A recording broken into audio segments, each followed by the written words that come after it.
Good evening, North Penn. We're just going to wait a few seconds, 10, 15, 20 seconds here while we're waiting for everybody to jump onto the stream.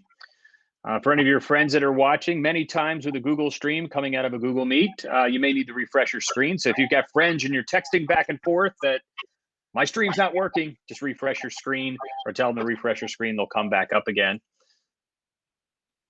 We're excited to have a really great panel of engineers with us tonight. Everyone who is on this stream, in the email where you linked to get to us tonight, you also have a Google form to fill out any questions. So tonight we ask you that as we go along and you hear the different presentations, as you have questions, to go ahead and put it into that Google form. It's called Engineering Presentation Questions. Throw your email address in there and then submit your question, and then we'll be able to go through those at the end of the presentation.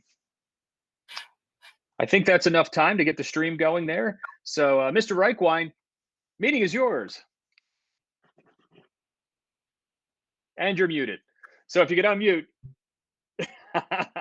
Said the phrase of 2020. There you go. There you go, Mr. Reichwein. Thank you. First, this is out of the way. Good evening. My name is Kurt Reichwein. I'm the department chair for the high school engineering and technology education program. Welcome to our first ever virtual Engineers Week. Given the situation we're all in, we figured the show must go on, so here we are. So without further ado, I'm going to introduce Mr. Chris Andersell. He's going to take over the program and introduce the rest of his team, and we'll move from there. Thanks, Kurt. Hey guys, I hope you're all doing well tonight. My name's Chris Anisel, and I am the K-12 Outreach Chair, co-chair for the Philadelphia Younger Member Forum of the American Society of Civil Engineers. So that's a little bit of a handful, but basically tonight we're here to talk to you guys about civil engineering. So without further ado, I'd like to introduce the rest of my panelists that we have here. I guess we'll start with Colleen. If you could just give a brief introduction. Yes, I'm Colleen. I'm a geotechnical engineer and project manager for GEI in Acton, Pennsylvania. I've been working for 11 years now as a civil engineer. And fun fact about me, I'm an avid hiker, and back in the day, I climbed Mount St. Helens over in Washington State. All right, next up we have Mohammed. Hello, everyone. I'm Mohammed Al-Salihi. I'm an assistant engineer with the New Jersey Department of Transportation. I have recently got my PhD from Temple University, and I've been working with the DOT for a year now. I'm in transportation engineering. We'll be talking about that in a bit, but I mainly work on road construction. So happy to be with you. Great. Up next, we have my K-12 co-chair, CJ. Hi, everyone. My name is CJ Madora. I'm a highway designer with Gannett Fleming. I primarily work on roadway geometry and traffic design. And a fun fact about me is I have a twin sister. And everyone, I'm Chris Anisel. As I said, I'm a highway designer for a company called Traffic Planning and Design. I've been working there for the past 3 years, and I've enjoyed it very much. I do highway design as well as access design for several clients throughout the area. And a fun fact about me is I play guitar, if you couldn't tell. All right, so we'll move on to our presentation. So, hi everyone. My name is Danny Schroeder. I'm an associate engineer with Pannoni in Pennsylvania, and I primarily work on bridge design and bridge inspection. And on the screen now, we have about the ASCE. As Chris mentioned, we're all here from ASCE, or the American Society of Civil Engineers. This organization is a global organization, and it was founded in 1852, which is, I believe, 168 years ago. And ASCE on a global scale has 152,000 plus members and is represented in 177 countries and growing. We're here from the ASCE Philadelphia Younger Member Forum, or shortened to ASCE Philly YMF. And as a organization locally, we host social events, K through 12 outreach events like this, and even adopt a highway cleanups, as the photo on the left shows. ASCE also has a lot of publications, including the infrastructure report card. So as you are familiar with report cards, ASCE takes that idea and puts it towards infrastructure, specifically 17 categories of infrastructure, including drinking water, roads, levees, and much more, and gives each of those categories a letter grade from A to F. And the next report card for 2021 will be announced on March 3rd, which will be next week. Great. Thank you, Danny. Oh, and fun fact, I'm sorry, I forgot the one part of that. Fun fact, I took the day off today and went snowboarding. So. Danny, that's my fault. I forgot to mention in the introduction. That's okay. I was excited. It's all good. So back to the slides. What is engineering? We're going to start with the macro scale of engineering and then kind of bring it slower down into civil engineering specifically. But for engineering, our definition is the application of science and math to make things efficient, economical, which is more of the cost-efficient side of it, and safe, because safety is a very important priority in anything that is designed. All of these photos that you can see on the screen are things that engineers work on or have designed. So from prosthetic limbs to oil rigs to airplanes to space shuttles, bridges, you name it, an engineer was probably part of that design. And even though something has been designed, like an airplane, we're constantly working on those things to make them better in the future as technology advances. And with that, I'm going to hand it over to Mohammed to talk about engineering. Hey everyone. Like Danny said, everything that you probably use the minute you walk out of the door has been worked on or designed and manufactured by an engineer. So mostly we can divide the engineering into 5 main types, and then there are sub types and sub branches that are parts of these main 5 engineering branches. So we have civil engineering like us, and we have chemical engineering, mechanical, electrical, and industrial. So and out of these you have branches like from electrical you got computer engineering and IT, you know, all of the people that make the softwares, cell phones, computers that we use in everyday life, all of the technology that we're heavily dependent on. And then mechanical engineers that make cars and airplanes and ships, and sometimes different types of engineers work together on developing products. So for example, you have mechanical engineers that make the cars, with electrical and computer engineers that work with them on making something like electrical cars, like Tesla, which is a big thing nowadays. So other types of engineering, we have biomedical engineers. We all been through the COVID year. We know ventilators were a problem this year because of the need at hospitals. So although that physicians use these devices, chances are biomedical engineers were heavily involved in designing and manufacturing these devices that we are all so dependent on. And civil engineering is the branch that I will talk more in depth about in the next slide. Chris, can we get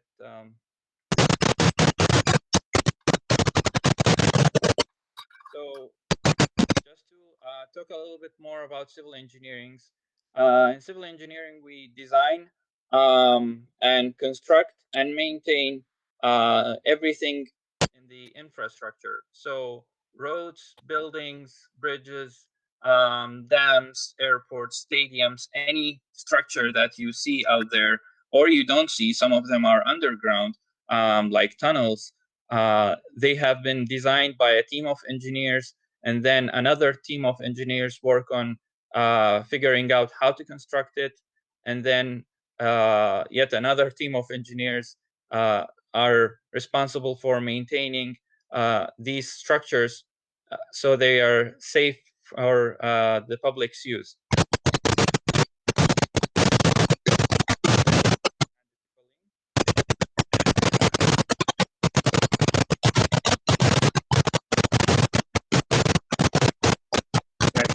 You guys, did we all lose Mohammed there?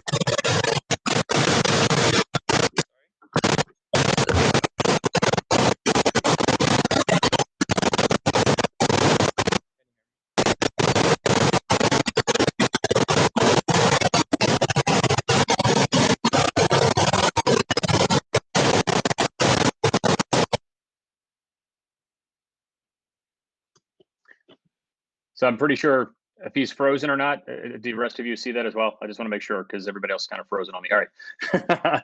So he's in a freeze frame there. I'm not sure what's going on. If we want to pick up from there, and we'll try to get Mohammed to come back in again. Sure. Hey, Bob, is there any way that I can mute myself? Bob, do you know if there's any way I could mute myself by chance? I don't see an option that I am, since I'm presenting. I don't know if there's... Yeah, I can mute you. So let me see if it just mute you, and then.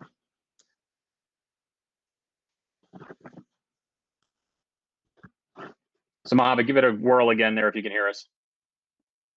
Okay, so try to repeat the slide. I don't know if there was a problem with the voice.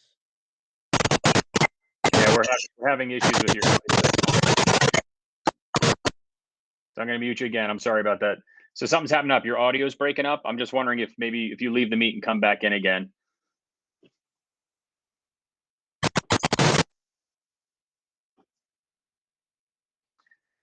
So I don't know if we want to go to our next slide and we can come back to Mohammed. I don't know how you want to handle that. Better now? There, getting noise with you. You're underneath a bunch of like breakup and noise.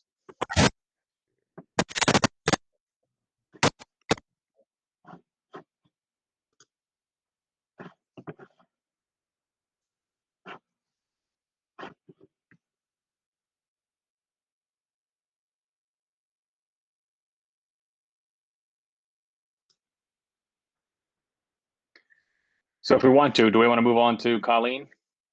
And then we'll see if we can come wrap back around to Mohammed. I don't know how that messes up your presentation order.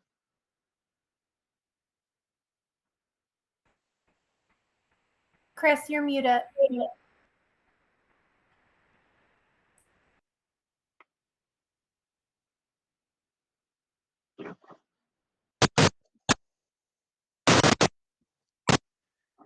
I think Mohammed was almost done with his slide. CJ, would you like to pick up with this one? Or Mohammed, you want to try again? I can give it another try. Sorry for the inconvenience. Suddenly, the mic, I don't know if it's been giving us a problem now, but that's okay. So I was talking about civil engineering and what do civil engineers do. So you have a team of civil engineering designing the structure. Another team works on building it and going through the construction phase. And then we work on maintaining these structures and making sure that they're safe for the intended use by the public. Now, any type of building on ground or below ground that you think of, it's civil engineers that worked on building it. So you have stadiums, airports, dams, skyscrapers, bridges, tunnels, all of these things. It's civil engineers that work on them. Some of them are small projects, some of them are mega projects that you have big teams working together on making sure that the final product comes out safe and for the public to use.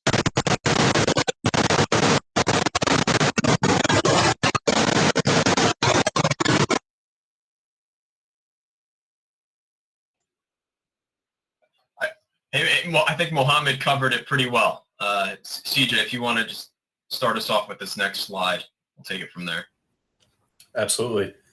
So I'll cover a portion of structural engineering, and Danny will take over from there. So structural engineering can be thought of in two ways: horizontal structures and vertical structures. Vertical structures are like the buildings that we go to school in, our homes, the skyscrapers that you see downtown. And horizontal structures, Danny can take that away. Sure. So horizontal structures are similar to like bridges or other transportation structures. Another thing that I work on is like retaining walls, which are walls that hold back soil. But for structural engineering in general, I like to say it's like our body, and the structural engineers are the ones that design the bones. They give the shape. They help us to stand up the way that we are. And yes, we're talking about horizontal and vertical structures, but both of these are still about different loads and how those loads will affect that structure. So just because the loads may be different for buildings and bridges, generally it's a lot of working with loads and how they'll affect the structures and how that affects your design. And then we're going to talk about geotechnical engineering. So geotechnical engineering, if you can guess from the name, is a combination of geology and engineering. And it's really looking at the strength of dirt or soil and rock to design structures below ground that support above ground structures, or use the strength of the soil or the rock. Danny mentioned retaining walls, so a geotechnical engineer would be involved with those as well. I also do building foundations, bridge foundations, slope stability, so landslide response, tunneling, and so on. If it has to deal with geology and structures, that's probably falls under the geotechnical engineering.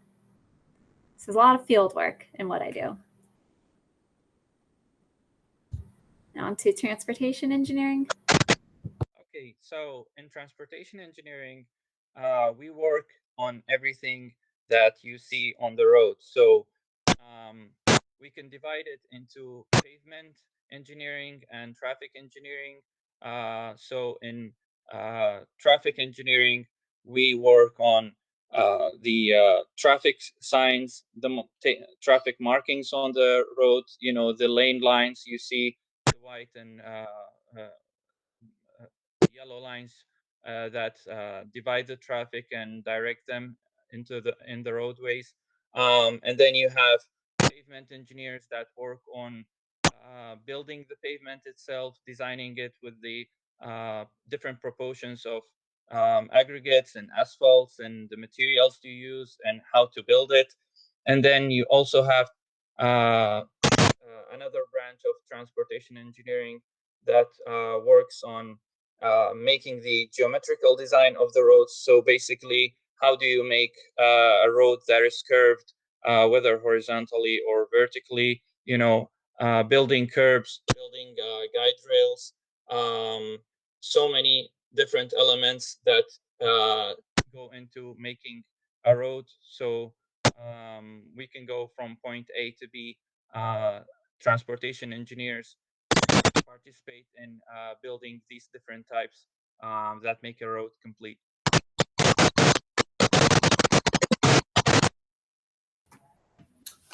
So environmental and water resources engineering are actually closely tied into all of the previously talked about engineering. Environmental engineering focuses on the quality of the air that we breathe and the water that we drink.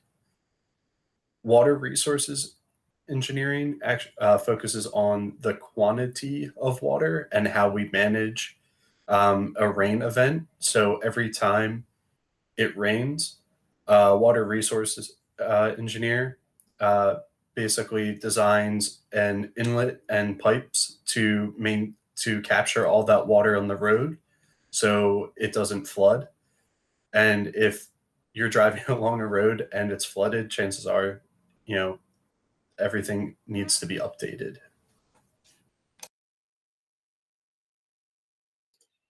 All right, and I'll briefly cover construction engineering and surveying. Construction engineering is involved in basically any infrastructure project. All these types of engineers can have a great design, but if you can't build it physically, the design will be useless. And construction engineers are very important, for this aspect. They typically work in the field primarily, and they are with the contractor, and they provide a link between the contractor, the guy that's actually building the project, and the designer, which we've covered in all the other types of engineering. And especially with all these big road projects and highway projects, personally as a highway designer, it's very difficult to keep traffic open on a roadway while someone's building it. So the construction engineers, they have a very difficult job in making all the pieces of the puzzle come together, for the final product. And next, I'll cover surveying as well. Surveying, while it's not necessarily engineering, it is very closely related. Any engineer that you ask for their projects, before they start, they'll send a survey crew out. And basically what the survey crew does is they measure and locate all of the different objects in the project location. So whether it's trees or the edge of the road, or whether it's a property line or a sidewalk, the surveyor will go out into the field where the project is, and they'll locate all of these different features. And then they'll put it all in a map and send it to the engineer. And this is very important, because without the survey, your design doesn't have any base. You won't know where everything is. And the maps that surveyors create are crucial in any engineering project. And so while we mentioned all of these different types of engineering, there are still many more different types, such as aviation engineers and much, much more. So next, we'll move on to Colleen. Yes, so as a geotechnical engineer, you usually don't see my final engineered product. So we all see, bridges and skyscrapers, but those aren't built right on the ground. There are below ground support systems that we can't see after construction is done that hold those buildings up. So as part of my job, I design the foundations that hold up the bridges and the buildings. So the upper right picture shows some spread footing foundations being built, and the structure will be on top of that.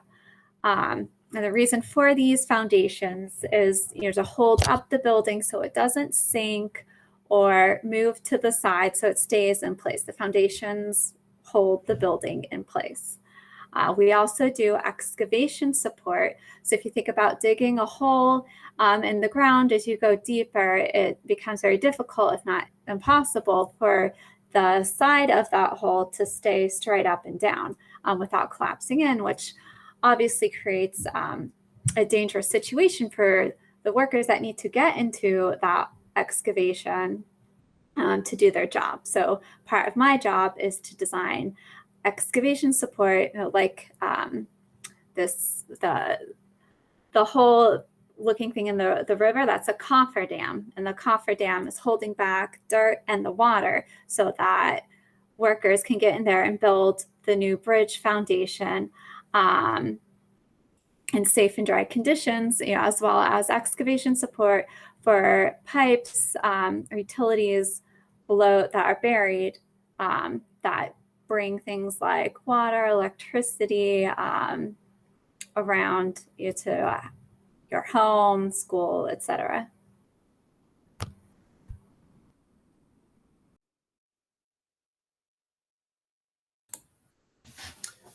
So a very important part of being an engineer, whether it's a civil engineer or any other engineer, are your technical skills.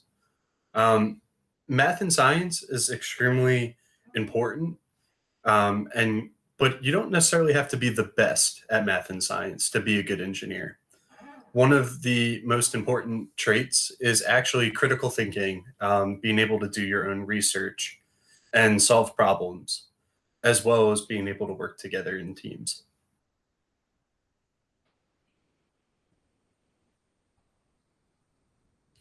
So one of the things that people don't realize about civil engineers is that they have to be a team player. Many people think that engineers kind of just sit at their desk behind a computer screen all day and just, do calculations, but that's not entirely true. We spend a lot of time communicating with the people on our team. And when you're working on a large project, your team might not just be engineers. It might be CAD technicians, planners, or even environmental scientists. When a project is done design and in construction, you have to be able to work with the contractor and the construction workers on site and the tradesmen and women that are performing and constructing your design. You also have to be able to communicate with your client. So on a project, many of us here on this call work for public clients like a state Department of Transportation or the Pennsylvania Turnpike. But there's also private clients who have stricter standards and faster timelines. And as an engineer, you have to be able to communicate effectively between your client and your team, because the client wants things done as fast as possible and as cheap as possible. So our job as engineers is to make that happen, but also to not compromise the safety of the public. That is the top priority as an engineer, is to keep everyone safe, all the users safe. So we have to be able to speak to, the people who live in the area and use our infrastructure, and be able to communicate with them and just let them know we're improving, the safety as you travel from your house to work or from your house to school, and making sure that the public understands the need for our projects.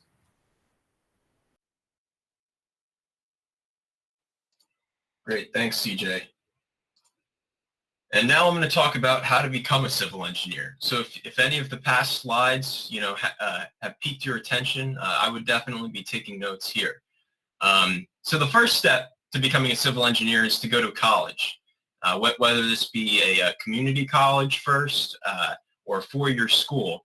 You're going to want to make sure the four-year school that you graduate from is an ABET accredited program in engineering of your choice, whether it's civil or mechanical or any of the other types that Mohammed discussed. The second step is passing the FE exam. This is called the Fundamentals of Engineering exam, or FE for short. After graduating, this is the exam most students will take to obtain their EIT license, which stands for Engineer in Training. The third step is to gain work experience under a licensed professional engineer. You'll need 4 years of experience before you then proceed to step 4, which is passing professional engineering exam, or PE exam. After you pass this exam, you'll be a registered professional engineer with whatever state you decide to practice in. This means you can sign and stamp your own plans and submit designs legally. Now, plans may be drawings, but once you stamp them, they become legal. Legal documents, sorry. And then step 5 is always keep learning. Even after you pass all these exams, and even after your 4 years or even more out of college, you never stop learning. You never know what skills you'll need to pick up and what jobs you'll need to complete. So with that said, if anyone has any questions, please, I guess Bob, they'll be submitting them via the Google form. Yeah, we've got a couple questions that are coming in. If you guys are ready for them, we can start with one is a kind of a round robin for everybody if we'd like to get into it. So Sure. One of our students would like to know, when you started looking into becoming an engineer, what was it that you knew that made you realize you wanted to be an engineer? Was it the Legos at 2? Was it something else? And we could kind of just go around, and I don't know if Christian, we'll start with you and we can go around the horn here. What was it about it that where you kind of locked in, you said, you know what, this is why I want to be an engineer? Sure. Yeah. I mean, I guess I hate to start with the example you just gave, but but Legos were really one of something that I gravitated to as a kid. I would build skyscrapers out of them. I build boats and stuff. But just having something in your hands and building a final product and just whatever your mind could think of was so much fun to me. But then I originally thought I was going to pursue architecture, believe it or not, because I like building buildings with Legos. But then, going through high school, I ended up taking more and more physics classes, and then I ended up taking a couple technical electives. And one of my teachers said, "Hey, you should consider engineering." And it was that same year when I lost one of my friends in a car accident. So. I kind of sat in the back of my head, and it's like, you know what? If that road was safer, maybe my friend would still be with us. And it's like one of those things that you always remember. But those are a couple of the reasons that I'm a highway engineer today. Excellent. So I'm going to go down through my boxes here so you guys can jump in. But I'm going to go with Danny next. If you could let us know, what was it for you that made it click? Sure. So I played with Legos as a kid as well, and my dad is a construction worker, and he actually built the house that I grew up in. So I've been around the construction process since I was literally born, but never really heard about engineering until my junior year of high school. So had all of this, loved construction. It was so cool being going on a trip with my dad and being like, yeah, I worked on that building. But until junior year, I didn't really hear the word engineering. I didn't hear it as part of the construction side. So that year I went to an engineers camp for girls at a local college around here. And that's where it clicked that civil engineering would be perfect for me, because it takes that construction side and it combines that math and science, because I've loved math and science growing up. Those would be if you ever asked me what my favorite classes were, it was either math or science. So before that, I think I said I was going to be a math or science teacher. And found out that civil engineering would be the perfect career for me because of the problem-solving skills that go into it, and the construction side that I've grown up with that kind of became that perfect combination. Excellent. Thank you. Colleen, for you, what was it? And I think in particular, the geotechnical aspect of how did you find that? How did you get into figuring out that that's the kind of engineer you would be? I was very lucky in that growing up, both my parents are civil engineers, but if I'm being honest, I was so uninterested in it. But I went to college, similar to Christian. I went to college planning to major in management and operations, but as I got into it, I wasn't so sure, and I was taking a geology course, and that rekindled this childhood passion I had. I collected rocks. I actually got in trouble at my daycare because I was digging holes in the ground, because I dig holes in the ground in my backyard, the daycare, at home, looking for cool rocks. So I love playing in the dirt. And I also, I love math. Math came very easy to me. I enjoyed it. And there was also Legos and Connects were a big part of my childhood. And my parents kept pushing me to engineering, but it was always, my mom's a structural engineer, my dad's an environmental engineer, and it just didn't click for me. But then when I did this geology course, and then when it was, I don't know about the management and operations, my parents said, well, there is a field of civil engineering that is heavy in geology, and that I never knew that. And they were able to get me some interviews for internships. And that was what sealed the deal, is doing the internship, being in the lab, doing the testing, the strength testing on the rock and soil, and going out to the job sites and seeing, being introduced to that. It was, I knew I was set. That was it for me. And also, if you're going back to the management and operations, I now have that as part of my day-to-day as well. So I'm probably half and half project management. So I get to be involved in the business development and managing projects, seeing them through, handling the financial stuff. I love that. While doing the technical side of things, I'm still designing. I am a professional engineer. And so it's a wonderful blend. Nice job. And you didn't let your parents down on not being an engineer. So that's great. No, my sister's a civil engineer as well. So they got that's all. You're all in there. It's great. Yes, yeah. CJ, what about you?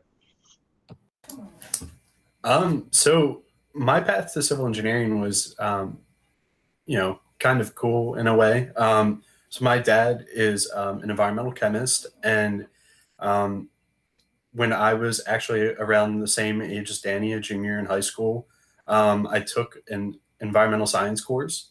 And one of the things that I've always been passionate about is helping people and the environment. And when I was taking that class, my teacher actually brought up civil engineering as a profession. And, I was able to kind of take my passion for, the environment and sustainable infrastructure, and also my passion for cars. I've always been a car guy growing up. And even though I'm not designing cars, I'm designing the roads that cars travel on. So in a way, it's kind of like the best of both worlds.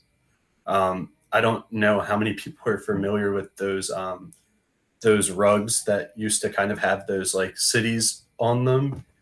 But I had one of those in my room as a kid, and I would always take my, my Matchbox and Hot Wheels cars, and I would, queue up traffic at an intersection and all the silly stuff like that. And of course, as a young kid, had no idea what it meant. But, looking back on it now as an engineer, I mean, it's one of those, fun things that, kind of, goes full circle, really. CJ, do you have any brothers or sisters that turned out to be traffic reporters to queue up your traffic jam and do the call on your traffic jam on your rug, or no? So the funny thing is, one of my younger sisters always wanted to hang out and do that kind of thing. And unfortunately, she's not an engineer, but, it was something fun to do when we were kids, definitely. Nice. And Mohammed, what about you? What was it that clicked for you? So it's a different version of the Lego story for me. So my brother was studying architecture. I was still in elementary school. I was very young, and we were in the same room. And I remember spending, so many nights when he had a project deadline or something for school, and they would be working on making models all throughout the night and, drawing facades and whatnot. So the light is on, I can't sleep. I hated it. But at the same time, I kept that image in my mind of him building different buildings. They would make hospitals, they would make like schools, and they would make sometimes a whole layout of an area of a city. And it was so cool that I wanted to do that. Not that I was having fun with the Lego story, building it myself with colorful. I was basically losing sleep over it with him, but it turned out just fine, and it stuck with me, and I wanted to do that. So and then to make matters worse, my other brother went and studied architecture, so I had to live the same thing again. So they made sure that they drilled the idea of building things in my brain very well.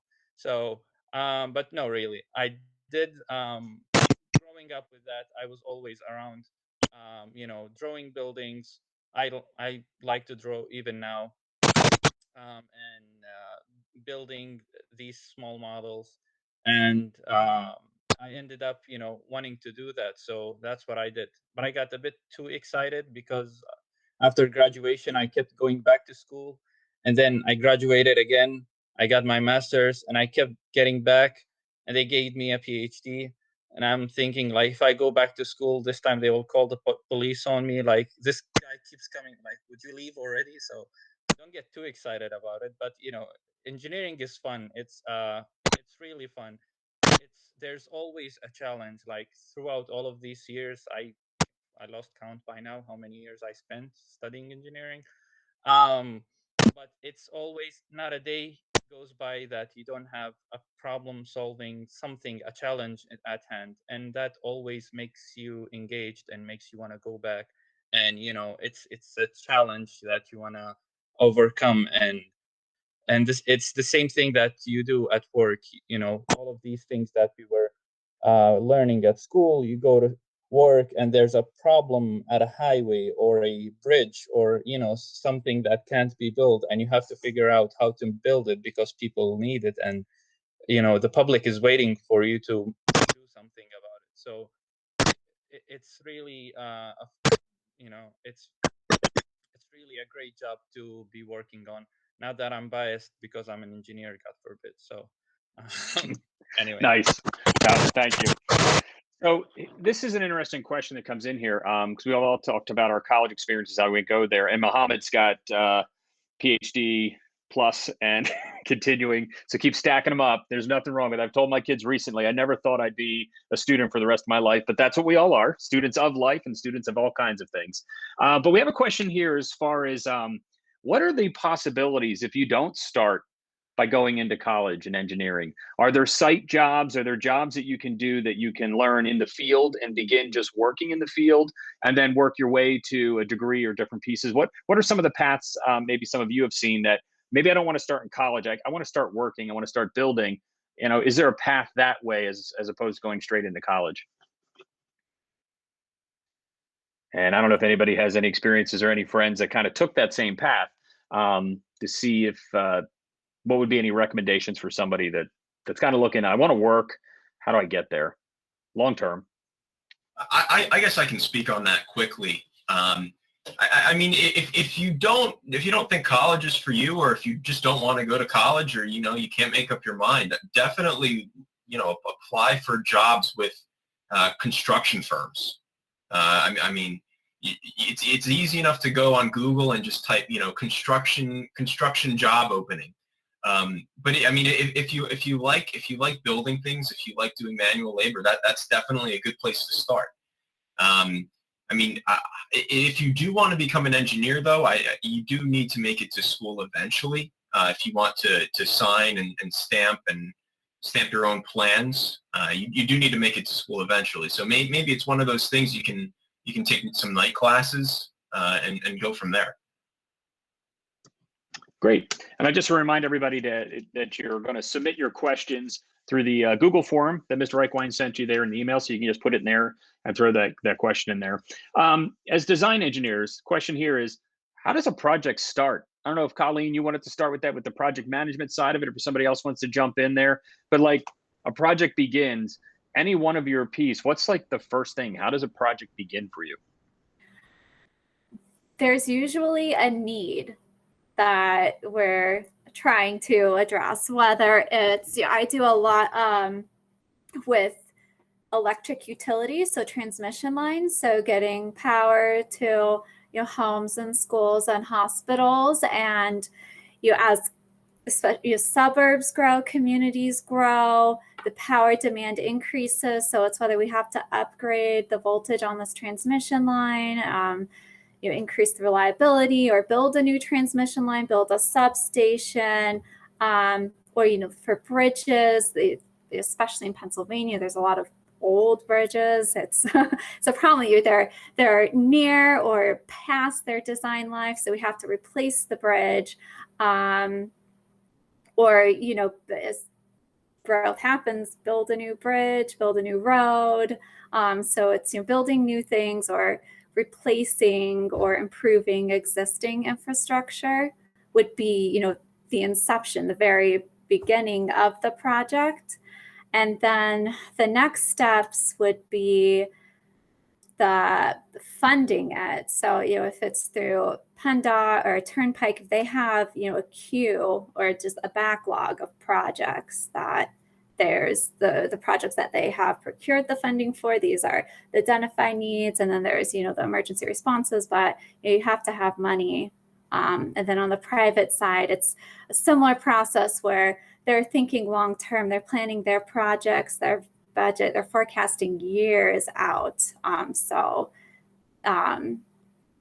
And then once it comes time for that project to come to the front, okay, we have the money, and then they would start, they call it soliciting, but asking people to give bids to work on it. So me as a project manager, the client, say it's PPL, would contact me. We have this project. Would you like to bid on it? It's almost always yes. And then I would put together a proposal.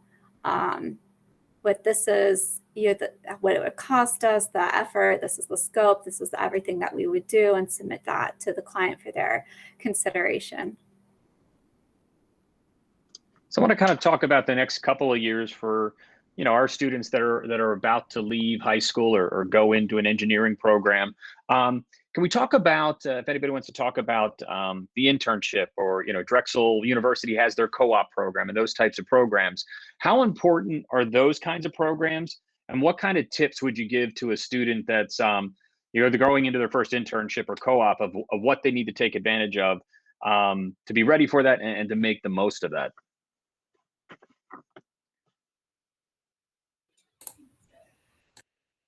Yeah, go ahead, CJ, if you want to go for it there. Yeah, absolutely. So a couple of things. Don't be afraid to leverage people that you know. Organizations like ASCE are a great way to make connections and get jobs. My first internship after freshman year was working with Upper Darby Township, where I'm from, because I went to a presentation at Villanova, where I went to school, and asked the township engineer, hey, I live in Upper Darby, can I work for you? So don't be afraid to do that. And also take the opportunity to get an internship in something you might be interested in, but might not necessarily know if that's what you want to do for your career. It's a great opportunity to find out what you like and what you don't like. It's a great opportunity to find out if you want to work as a consultant, or if you would like to work for the government, like with PennDOT or the Turnpike, any public client. And it's a great opportunity to, just get your feet wet and, get that experience in civil engineering and make your way to, growing in your technical knowledge and background. I don't know if anyone wants to add to that.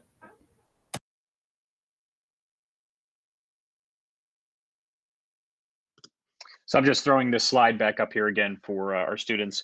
If you guys want to go here to throw your questions into the Google form, that's the form right there if you need it. So talking about those internships, anybody else want to talk about it? The other part is, what's that first job look like? What's the first thing as you're getting out of college? You've got your degree in hand, you've had your internships. Usually, what's the first job look like, and what can a graduate from an engineering program expect to get as far as a job of what that would look like? I'm going to throw the dice and go, Danny. Oh, you unmute. Perfect. As I can talk about both the previous question and this question because it kind of goes together.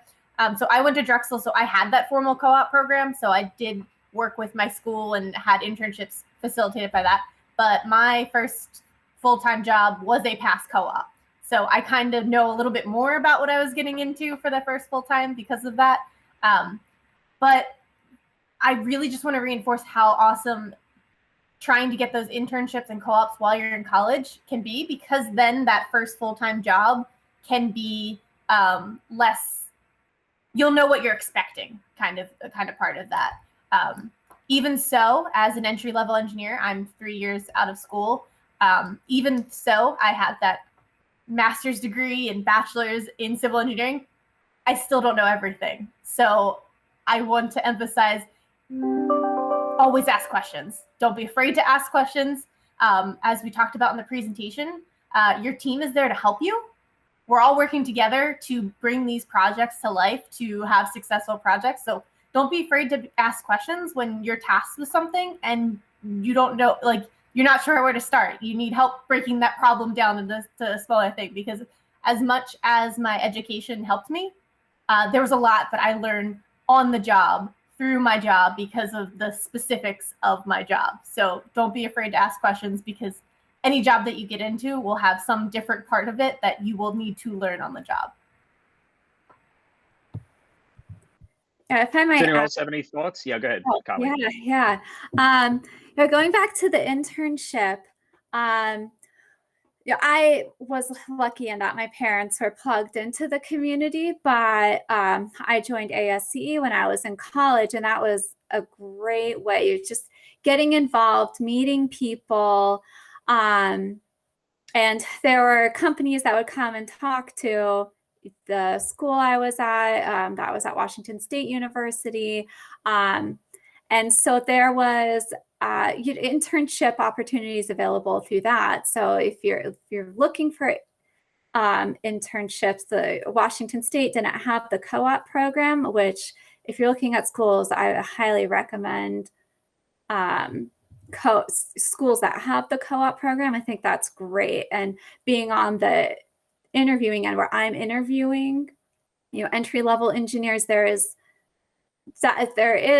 a big difference. There's a huge advantage, I think, coming in fresh from graduating, having that experience. But then still, you have your degree, your first day. What does it look like in geotechnical engineering? There is a lot of field work. I can't speak so much to other disciplines of civil engineering, but as a geotechnical engineer, you are in the field probably more than half of the time. There is a lot of field work, and you're not realizing how valuable that is until it's later in your career. But I really value the real life. Hey, Josh. Sorry. I want to touch on what Danny said. You're in school and you learn a lot in school, and there's a lot of value in that. But there's Josh, you gotta go. But good night. I'm so sorry. Okay. No, real life is allowed. This is what I said. We're in everybody's houses right now, and I love seeing kids come into the shot. So it's a good thing. If anyone has questions about work-life balance, I'm your person for that. Completely. But what you learn in school that definitely lays the foundation, pardon my geotech pun, but you build on that and you never stop learning. And I'm over a decade in this and I'm still learning. And even today for work, there's our researching things. And I love that about civil engineering specifically, or I think in most careers you keep learning, but with civil engineering, I feel like it's very diverse. Like there's so many different things you can get into. And you being further along in my career, working with and mentoring younger engineers, I love the ask questions. I love working and mentoring curious engineers, people that want to learn. And it's very apparent, the people who want to learn and like what they're doing. And I love the questions. I love getting asked questions. And I still ask a lot of questions. I have my own mentors. So hopefully they like my questions as well.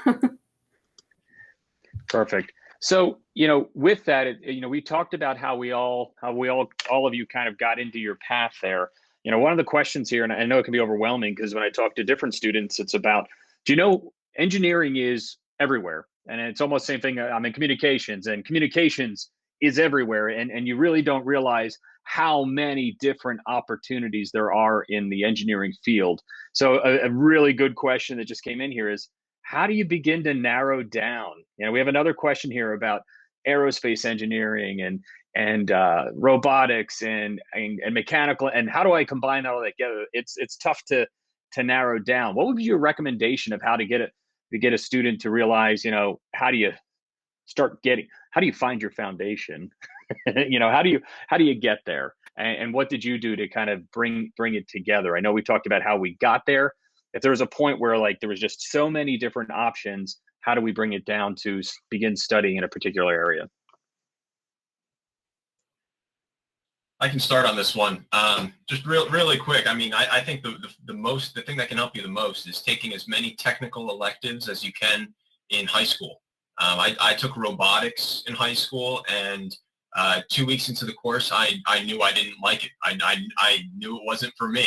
I finished the class out, but I think taking classes like this. I mean, I took we had a mechanical engineering class that I took as well in high school, and after that class, I saw I could have seen myself doing it, but I was very skeptical. But then I think you can't take all the classes in high school, but really just I think doing research and seeing what everything's about and talking to professionals that work in those fields and doing internships like that, stuff like that, job shadowing, things like that can really help narrow your focus. Another thing that you can do, if you can take classes like Chris said, it's perfect.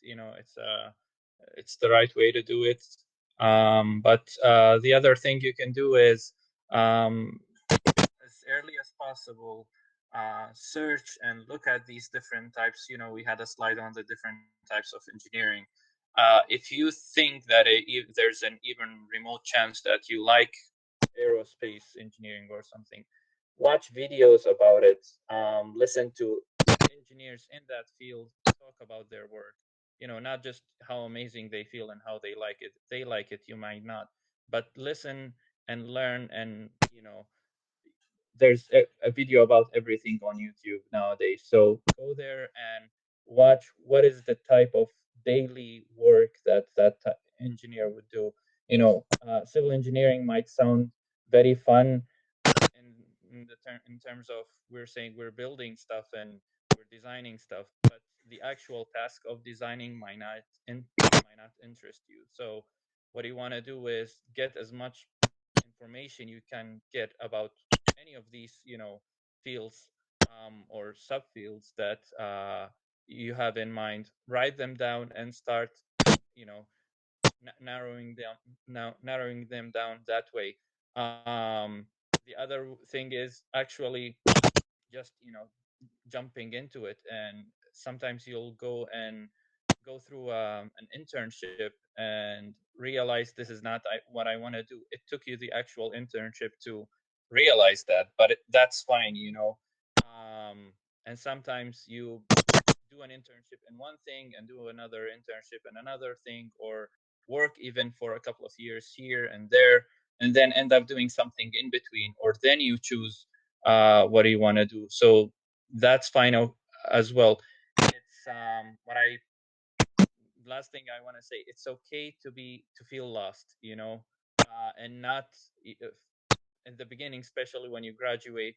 There's a lot of options that look like great options, and it's okay not to know which one to go with from the very beginning. Allow yourself the time and never look at it from the point of view of maybe I should have done that or should have studied that. Do what you love and love what you do, and things will fall into their places. All right, nice job, Mohammed. I was going to go with you, but you just did it. We're mindful of the time. It's been about an hour. It's been about an hour. We said this be from 7 to 8, so we're mindful of everybody's time here. Mohammed, kind of give us our parting thoughts there. Let's go back the other way, and maybe Danny, you could give us some final thoughts, and we'll kind of go backwards. And I'm going to end with Christian for a particular reason. So if we'll start with Danny, any final thoughts or recommendations to our students that are watching tonight? Sounds good. And it works perfectly because I was going to add to what Mohammed was talking about. YouTube's a great resource, but also like social media. I know fellow people that are on Instagram and other places. I'm not on TikTok, but there's other people that are like really into that. But there are women in STEM or anyone in those engineering majors that are talking about what they're doing in the field. So if you see someone on social media, like, don't be afraid to reach out and say, hey, I love what you're doing in this field. Like, can we chat for a few minutes? Because I think I want to go into that field, because like I created my social media for that reason, to help people like you to be like, hey, I think this is the field I want to go into. Like, that's why I have that. So feel free to reach out. I think you'll have the K through 12 outreach email. So if anything comes up after this, like, feel free to send more questions our way. And don't ever feel bad about asking questions. No question is a dumb question. So keep asking those questions. And it was great to talk to y'all today. Excellent. Thank you. CJ, final thoughts. Absolutely. Just to add to what Danny said, I learned kind of later than I should have to ask questions. It's important to ask questions. Use the people around you as resources, and don't be afraid to try new things. If you are interested in a couple different types of engineering, or even just another STEM field, definitely do your research and follow your passions. Like a lot of us said, we got into we are where we're at because we're passionate about what we do.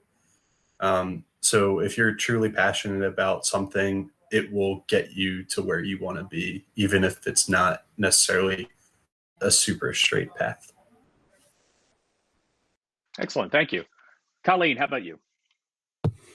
Yeah, I want to build on what Danny and CJ said about the social media. There's so many podcasts out there now. I've actually recently gotten into them, and it's really fun to listen to what my peers are saying. And then also just the reaching out if you want to get involved.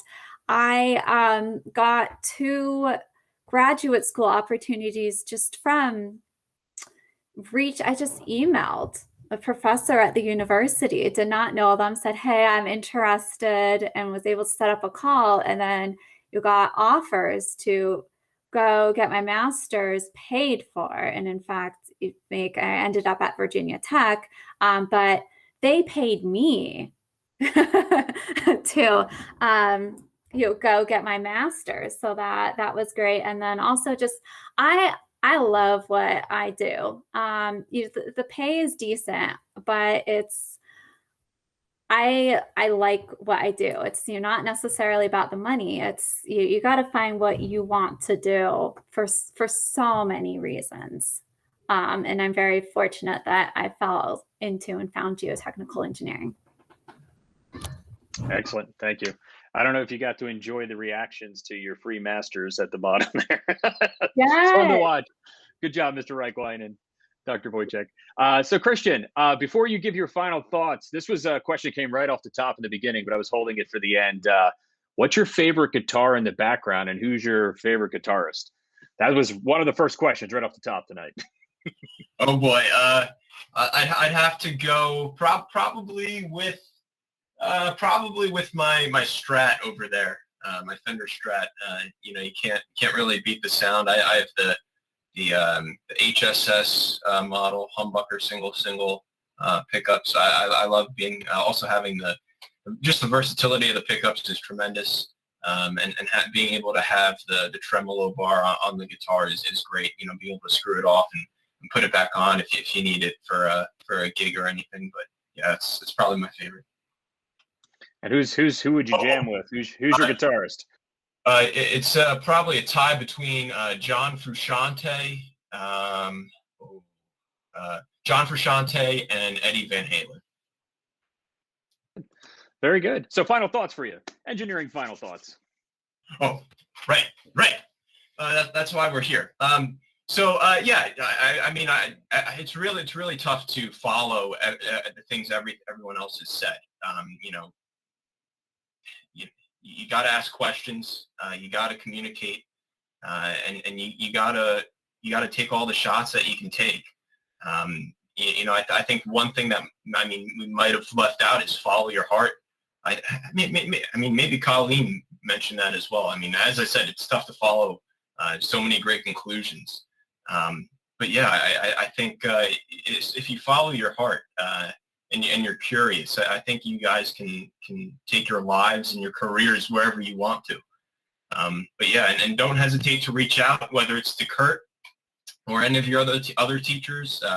All of us are always, free for additional questions or, even job shadows. The ASCE has actually set up a couple job shadows this year virtually, which has been tremendous too.